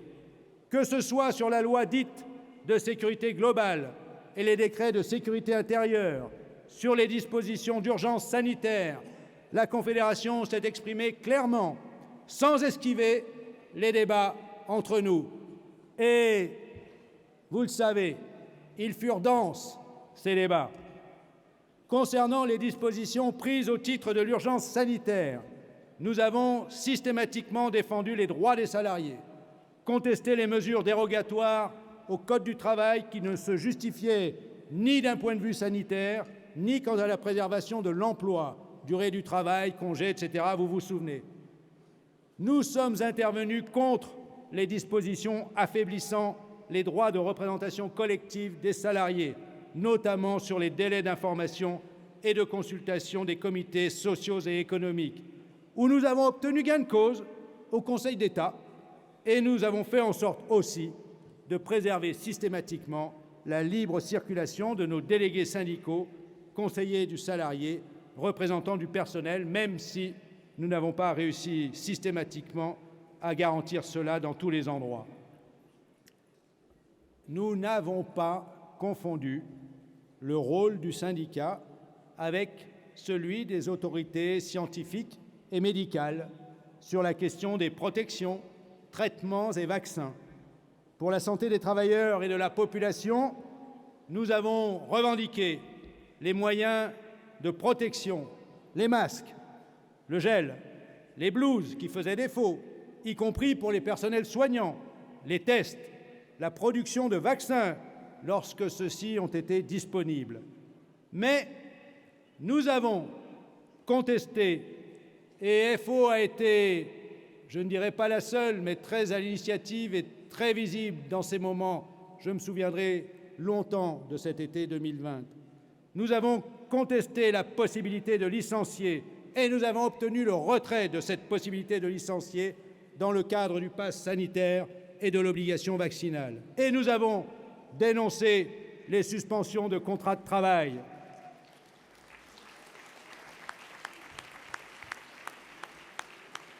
Nous sommes restés sur un positionnement de raison, libre et indépendant, et sur un positionnement syndical qui veut que, quand un salarié fait l'objet d'une sanction, d'une suspension de son contrat, on le défend pour qu'il puisse faire valoir ses droits, quelle que soit la raison de la sanction.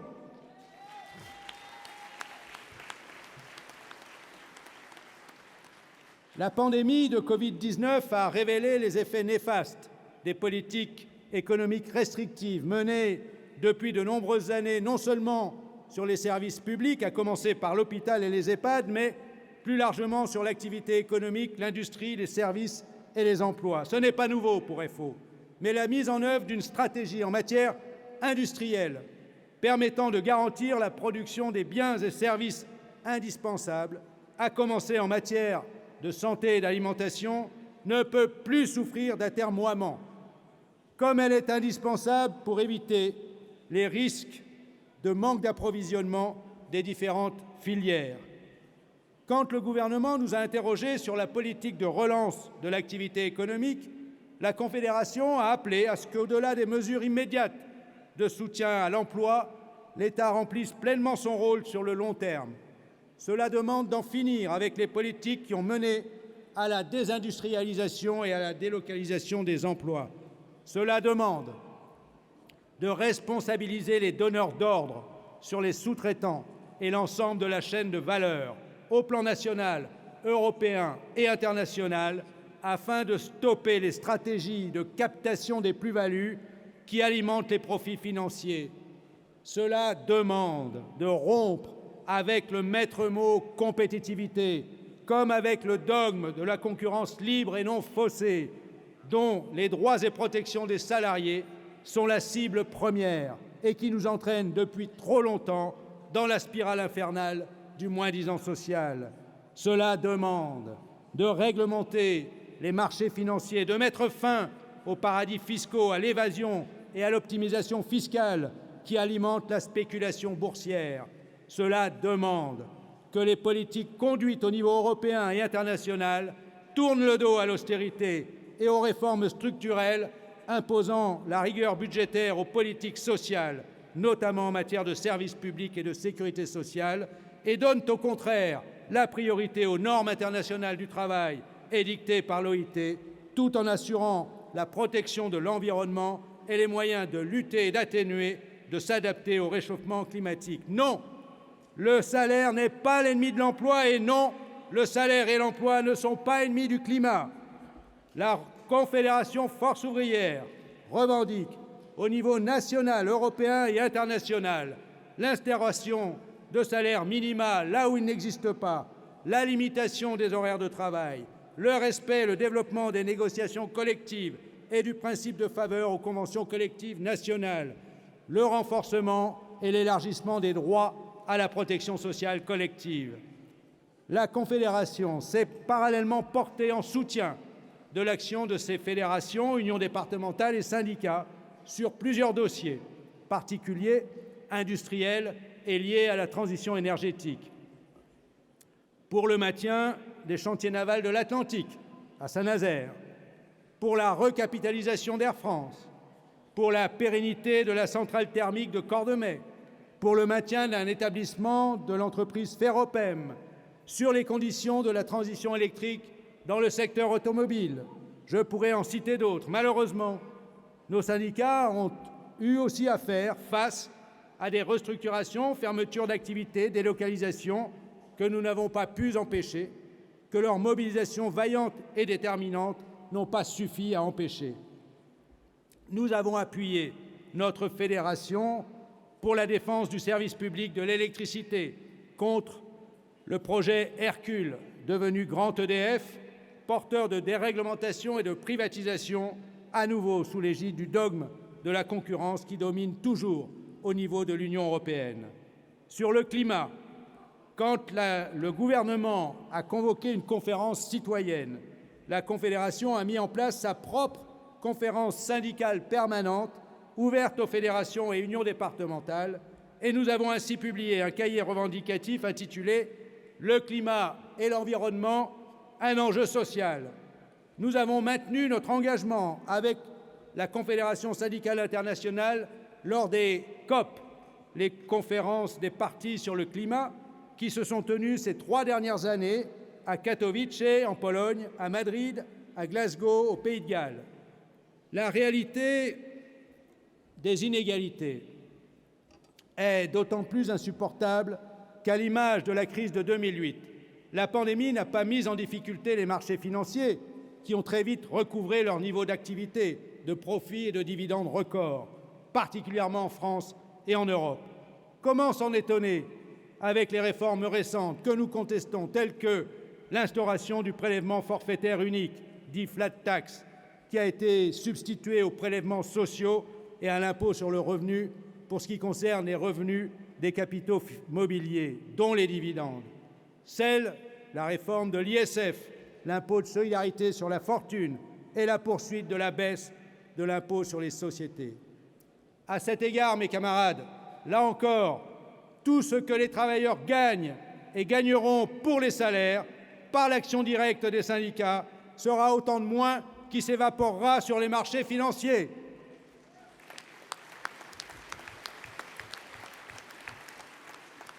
Mais la réponse doit être aussi le rétablissement d'une fiscalité progressive qui accroisse la contribution des revenus en fonction de leur niveau, dont les revenus du patrimoine et les revenus financiers, à contrario d'une fiscalité de plus en plus assise sur les dispositifs proportionnels qui en limitent le caractère redistributif. Comme la Confédération revendique que les aides publiques aux entreprises, directes ou indirectes, soient conditionnées au maintien de l'emploi et des salaires, à l'interdiction des licenciements, aux investissements et à l'interdiction de dividendes.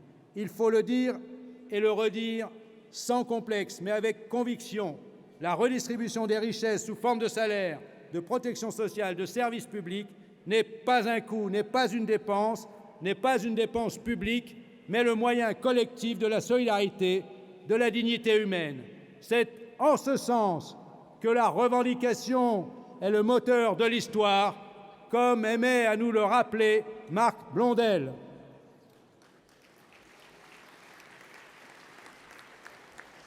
À la fin de cette année, en décembre, auront lieu les élections professionnelles dans la fonction publique. Nous sommes mobilisés depuis plusieurs mois avec les fédérations et les syndicats de la fonction publique. Au moment de ce congrès, nous vous invitons toutes et tous, délégués ici de vos syndicats, du public comme du privé, à relayer et appuyer cette mobilisation. Car notre affirmation « Il n'y a pas de République sans service public », qui était notre slogan lors des élections en décembre 2018, demeure pleinement d'actualité. Et celui de cette année, le service public a une histoire, donnons-lui un avenir, le prolonge.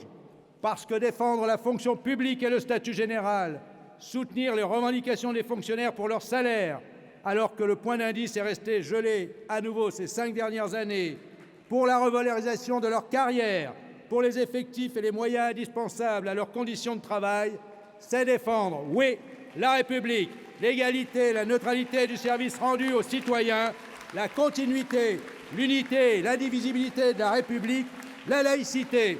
Cela n'a rien de désuet, mais demeure pleinement moderne et indispensable. Alors, engageons nos militants avec nos camarades de la fonction publique.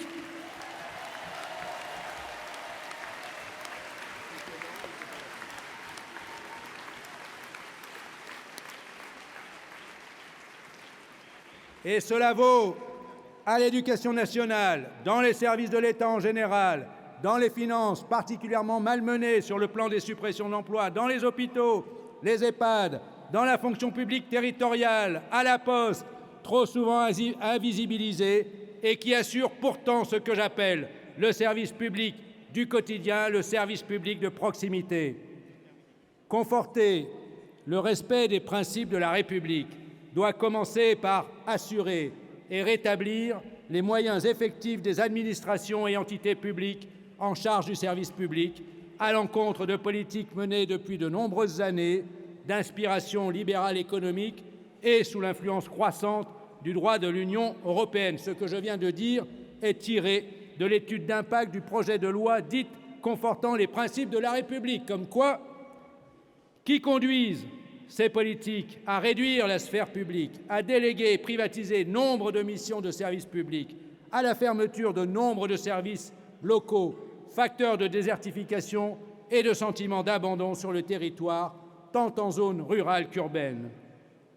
Nous avons rappelé les raisons de notre contestation de la loi de transformation de la fonction publique qui, en élargissant les recrutements de salariés contractuels, contribue à affaiblir la portée des droits et obligations relevant de l'application du statut général des fonctionnaires, comme nous contestons la loi dite 3DS, ça n'est pas une voiture, différenciation, décentralisation, déconcentration et simplification de l'action publique, tel est son nom, dans la mesure où elle conduit cette loi à rompre avec les principes d'égalité, d'unicité et de continuité.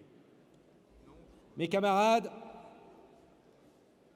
j'arrive au terme de ce rapport d'activité et de ce mandat.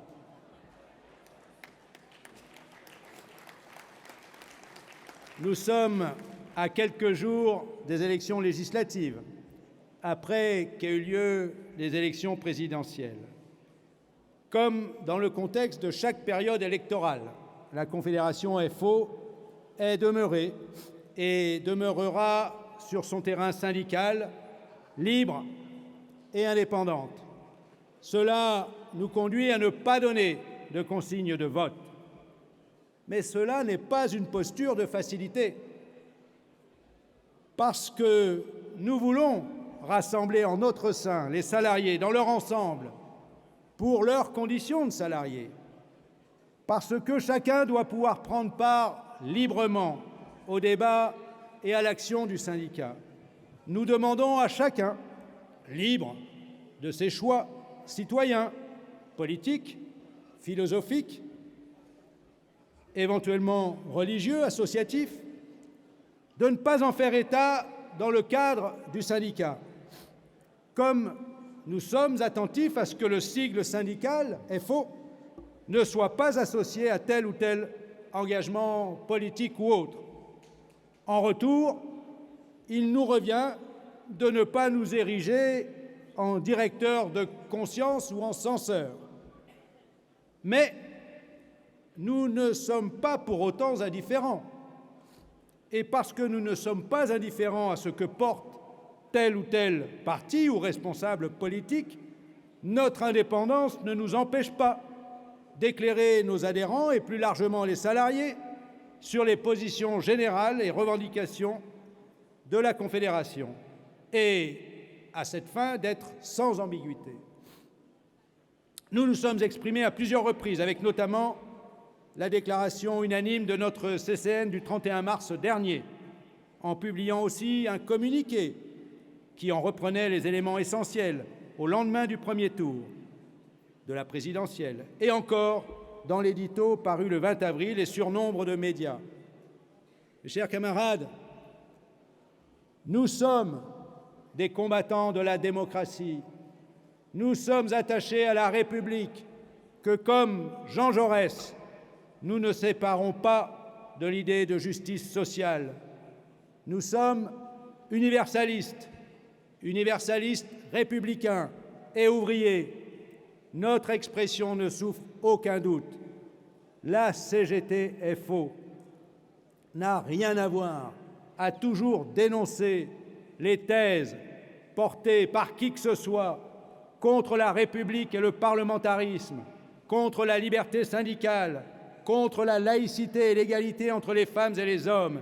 Et nous avons toujours dénoncé la stigmatisation de l'étranger et du migrant et de sa famille, désigné comme bouc émissaire à ce seul titre, faute d'apporter des réponses de justice sociale.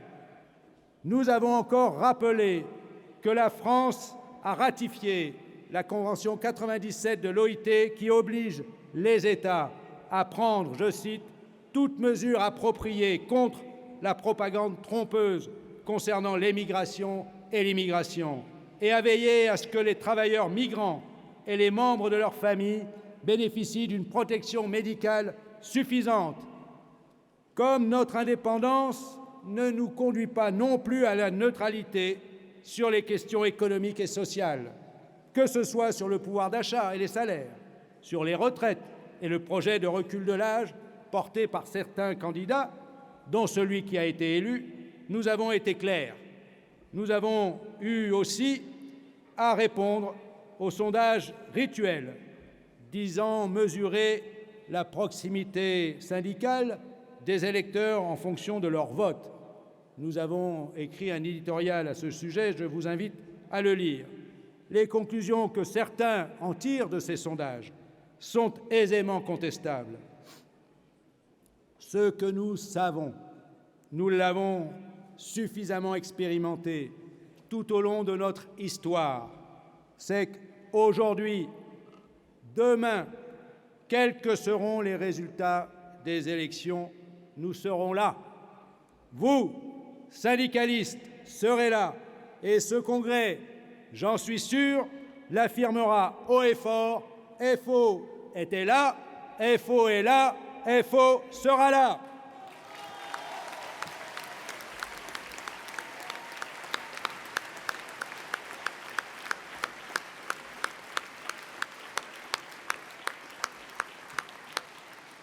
tant que les travailleurs devront faire valoir leur droit à la juste rémunération de leur travail, à des conditions de travail saines et sûres, tant que les travailleurs devront faire valoir leur droit à la protection contre les aléas, les privant potentiellement de leur rémunération, maladie, chômage, tant que les travailleurs devront faire valoir et défendre leur droit à une vraie retraite, ils devront s'organiser collectivement pour imposer ces droits, pour pouvoir les négocier et pour les faire respecter et progresser. Si le syndicalisme n'est pas mortel, ce qu'il nous faut défendre, c'est notre modèle syndical. C'est le rôle et la place effective de la négociation collective et du contrat collectif, producteur de droits effectifs pour les salariés, au niveau national, interprofessionnel et de branche. C'est la place du paritarisme pour la gestion de la protection sociale collective solidaire dans toutes ses dimensions, santé, retraite, assurance chômage, formation professionnelle, logement. C'est la représentation syndicale des salariés elles-mêmes et les droits fondamentaux qui y sont attachés, celui de manifester, celui de la grève. Si la parole, l'expression de nos analyses, de nos contestations, de nos revendications sont indispensables, l'action syndicale ne se paie pas de mécontentement, protestations et dénonciations, ni de mots. Il faut la parole, il faut les discours, mais si nous voulons être en capacité de résister et de nous faire entendre pour faire changer, évoluer, conquérir, il nous faut peser pour que le rapport de force soit en notre faveur. Et j'y insiste, le rapport de force se fonde sur notre crédit, le crédit de nos arguments, le crédit de nos revendications et leur transformation en nombre, celui de nos adhérents, celui de nos implantations, celui des résultats que nos listes syndicales FO obtiennent aux élections professionnelles.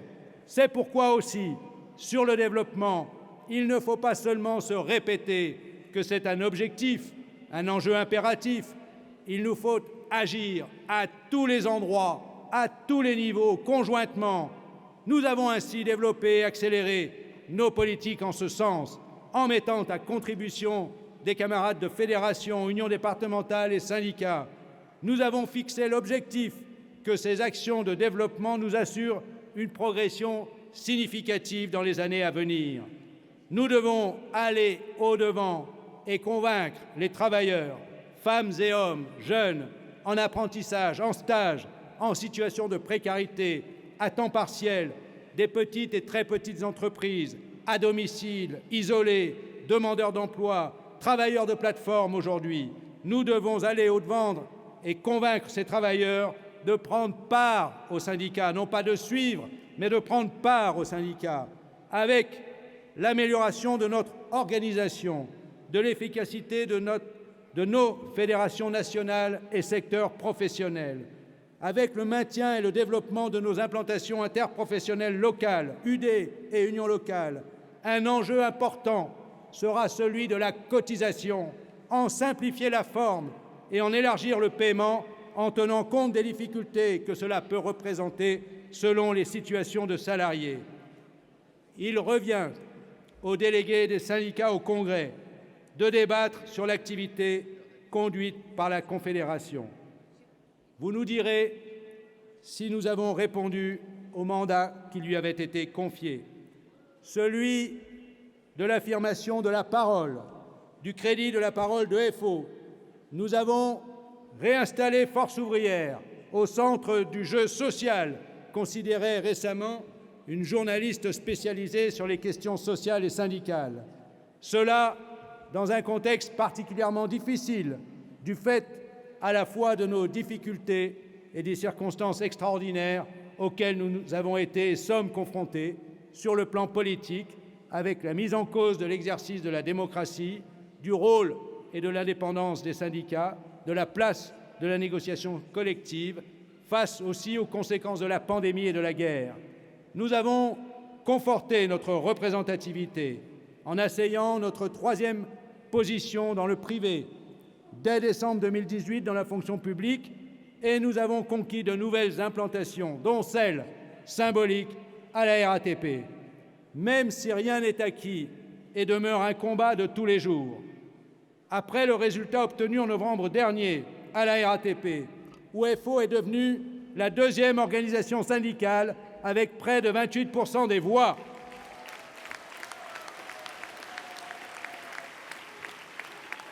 nous avons enregistré ces derniers mois d'autres résultats favorables, avec de très bons résultats, notamment à Montpellier. FO est devenue deuxième organisation syndicale dans les transports urbains. À la Sécu, Caisse primaire de Paris, FO progresse de 8%, restant première avec 36,71%. Au sein de l'entreprise de communication Free, sur 5 629 salariés, FO vient d'obtenir 58,23%. Chez Normac, une entreprise de matériel de pêche, FO, qui s'était implantée en 2009, a pu présenter une liste complète et est devenue majoritaire. Au sein d'une entreprise de bionettoyage, Arc-en-Ciel, 4 800 salariés, FO est première avec 43,56%. Nous venons d'obtenir la confirmation de notre première position avec 43,5% au sein de la Fondation Bon Sauveur de la Manche, un établissement de santé privé de près de 2000 salariés. Dans le raffinage, pétrochimie de Total Énergie, sur 7300 salariés dans 9 établissements, FO progresse de 5,54 points pour atteindre 17,94% de représentativité.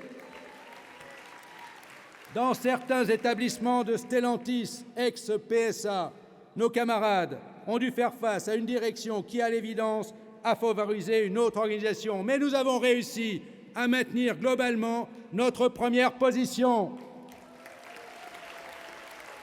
Avec les élections dans les très petites entreprises, les TPE, FO a retrouvé la représentativité chez les assistantes maternelles et avec une progression de 2,5% est deuxième à 16,5% chez les salariés des particuliers employeurs, auxiliaires de vie, ménages. FO a aussi conforté sa première position dans la pharmacie d'officine. Je ne peux pas allonger ce rapport d'activité, je sais déjà que j'aurai mécontenté ceux que je n'ai pas cités. N'hésitez pas à nous faire part de vos résultats, même parfois quand ils sont difficiles ou décevants. C'est important. La conclusion, mes camarades, la conclusion. FO n'a pas vocation à demeurer troisième confédération syndicale de ce pays. Non, mes camarades, nous avons vocation à progresser encore et encore chaque jour.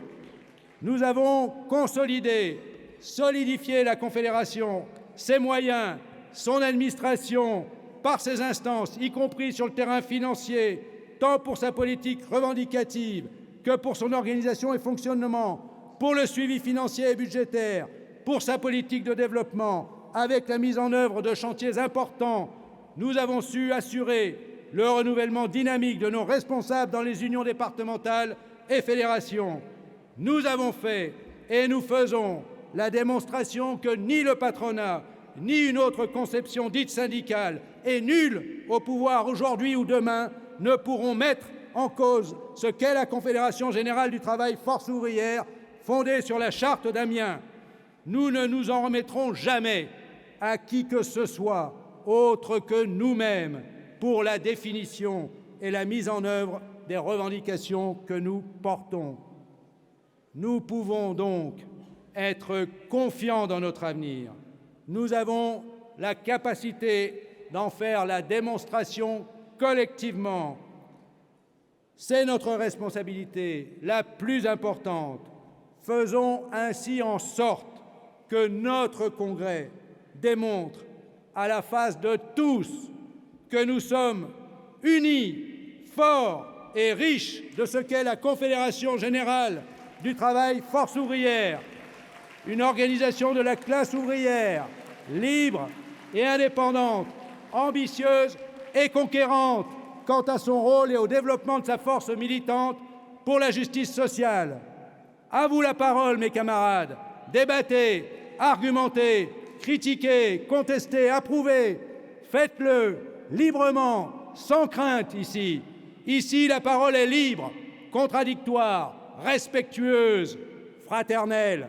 C'est la richesse de notre indépendance. Faisons qu'au sortir de ce congrès, nous soyons fiers de notre confédération, fiers de notre engagement syndical, déterminés à porter haut et fort cette fierté, les couleurs de Force ouvrière, déterminés à convaincre autour de nous du rôle du syndicat, de notre syndicat et de l'importance d'y prendre part. Encore une fois, ce congrès est votre congrès, celui des syndicats qui vous ont délégué et mandaté. Et nous le chanterons, il n'est pas de sauveur suprême, ni Dieu, ni César, ni tribun.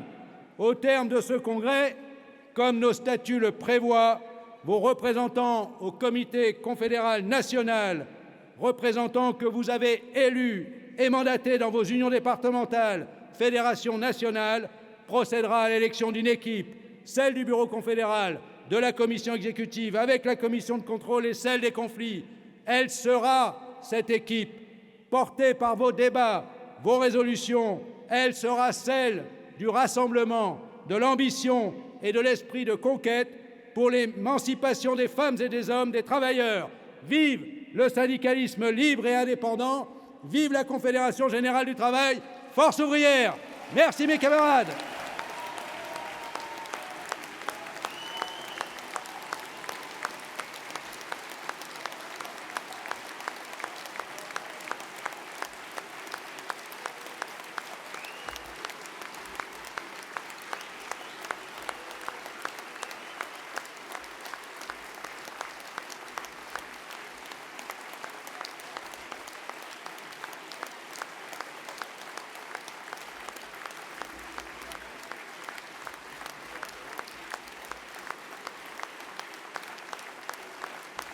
Chers camarades, je veux vous remercier, je veux le faire tout de suite, quand vous êtes toutes et tous là. Je veux vous remercier toutes et tous ces camarades militants qui ne sont pas ici aussi, que j'ai rencontrés et qui ont fait, qui font que sans eux, nous ne serions pas ce que nous sommes, que je ne serais pas non plus ce que je suis. Je remercie plus particulièrement Nadia, qui a assuré mon secrétariat, Sébastien, à qui je pouvais demander à tout instant une note sur tel ou tel sujet et qui me la préparait presque aussitôt, Priscilla, complice des plateaux télé, radio et autres interviews, notamment lors des départs de manifestations, Dominique, Ludo et Jackie, qui m'ont conduit un peu partout, que vous avez rencontrés, Malik et ses camarades qui ont assuré notre sécurité, ma sécurité à des moments délicats. Je tiens aussi à remercier l'ensemble des membres du bureau confédéral. Cette période n'était pas facile pour eux, pour elles, compte tenu des circonstances dans lesquelles nous nous sommes tous trouvés. Je remercie toutes et tous, d'autant plus qu'il a fallu qu'ils supportent mon caractère qui ne fait pas, je crois, le meilleur de ma réputation. Merci à eux. Et je remercie aussi tout de suite en votre nom, et je le referai, les équipes, celles de la Confédération, celles de l'Union départementale. Merci à toi, Yanis, qui depuis des mois se sont donnés à fond pour la réussite de ce congrès. Nous allons le réussir. Bravo, bravo, bravo à vous toutes et tous.